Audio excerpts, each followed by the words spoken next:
இங்கிலாந்துக்கு எதிரான 5வது டெஸ்ட் போட்டியில் இந்திய அணி வீரர்கள் அதிரடியாக விளையாடி வருகின்றனர். இந்த தொடரை ஏற்கனவே இந்தியா 3-1 என்ற கணக்கில் கைப்பற்றிய நிலையில் இங்கிலாந்து அணி வெற்றியுடன் தொடரை முடிக்க வேண்டும் என்று போராடி வருகின்றது.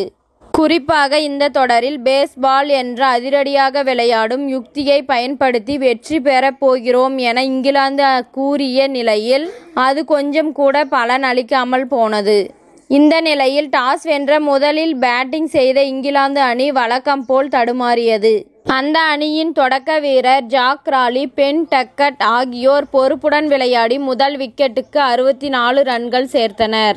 ஆலி போப் 11 ரன்களும் ஜோ ரூட் 26 ரன்களும் அடுத்தடுத்து ஆட்டமிழந்தனர்.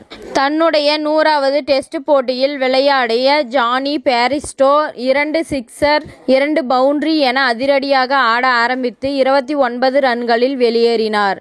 இதைப்போன்று captain Ben Stokes duck out ஆனார். ஜாக் ராலி மட்டும் அதிகபட்சமாக 79 ரன்கள் சேர்க்க இங்கிலாந்து அணி 218 ரன்களில் அனைத்து விக்கெட்டுகளையும் இழந்தது.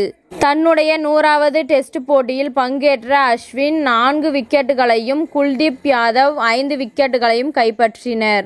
இதனை அடுத்து இந்திய அணி தங்களுடைய முதல் இன்னிங்ஸில் விளையாடியது.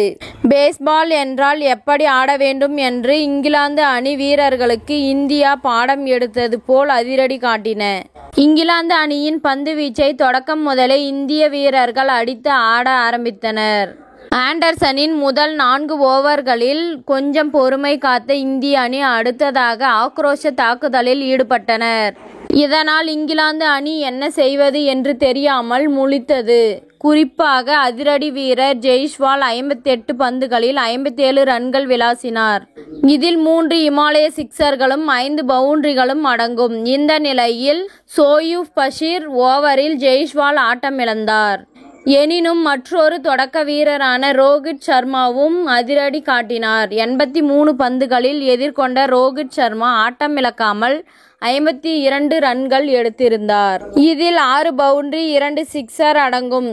இதனால் இந்திய அணி முதல் நாள் ஆட்ட நேர முடிவில் 1 விக்கெட் இழப்பிற்கு 135 ரன்கள் எடுத்திருந்தது. தற்போது இந்தியாவில் இந்த அதிரடி ஆட்டத்தை கொஞ்சம் கூட இங்கிலாந்து அணி எதிர்பார்க்கவில்லை. இத்துடன் இந்த செய்தி முடிவடைகிறது. நன்றி, வணக்கம். மீண்டும் அடுத்த வீடியோவில் சந்திப்போம். மேலும் இது போன்ற சுவாரஸ்யமான தகவல்களை அறிய தமிழ் சிறை சேனலை சப்ஸ்கிரைப் பண்ணுங்க, ஷேர் பண்ணுங்க, லைக் பண்ணுங்க மற்றும் கமெண்ட் பண்ணுங்க.